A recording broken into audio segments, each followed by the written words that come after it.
മനുഷ്യ ശരീരത്തിലെ ഏറ്റവും സങ്കീർണമായ അവയവമാണ് മസ്തിഷ്കം അഥവാ ബ്രെയിൻ. ഇങ്ങനെയുള്ള തലച്ചോറിന്റെ പ്രവർത്തനത്തെ മെച്ചപ്പെടുത്തുവാൻ ശാസ്ത്രീയമായ രീതിയിൽ പരിശീലനം നൽകുന്ന ഒരു സ്ഥാപനമാണ് പോസിറ്റ് സയൻസ്. അവർ വികസിപ്പിച്ചെടുത്ത ഒരു ആപ്പാണ് ബ്രെയിൻ HQ. മനുഷ്യന്റെ ശരീരത്തിന് വ്യായാമം നൽകുന്ന പോലെ തന്നെ മനുഷ്യന്റെ മനസ്സിന് വ്യായാമം നൽകാൻ പറ്റും. ബ്രെയിൻ HQ എന്ന ഈ ആപ്പ് വഴി നമ്മുടെ ചിന്താശേഷി വർദ്ധിപ്പിക്കാനും ചിന്തയുടെ വേഗത കൂട്ടാനും ഓർമ്മശക്തി കൂട്ടാനും എല്ലാം നമുക്ക് സഹായകമാണ്.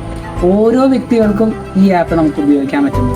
ഇന്ന് വെൽഫെയർ അസോസിയേഷൻ ട്രസ്റ്റ് ഈ ആപ്പ് ഉപയോഗിച്ച് എല്ലാ അന്തേവാസികൾക്കും പരിശീലനം നൽകുന്നുണ്ട്. തുടർച്ചയായ പരിശീലനമാണ് ഈ ആപ്പിന്റെ വിജയം. 60 വയസ്സിന് മുകളിൽ വരുന്ന വ്യക്തികൾക്ക് ചെറിയ സ്ക്രീനുകൾ നോക്കുമ്പോൾ അതിൻ്റെതായ ബുദ്ധിമുട്ടുകൾ വരുന്നുണ്ട്. ഇതുകൊണ്ട് തന്നെ ചെറിയ സ്ക്രീനിൽ നിന്നും വലിയ സ്ക്രീനിലേക്ക് നമുക്കൊരു മാറ്റം അനിവാര്യമാണ്. ഇതിനായി നിങ്ങളുടെ ഓരോരുത്തരുടെയും സഹകരണം ഞങ്ങൾ പ്രതീക്ഷിക്കുന്നു.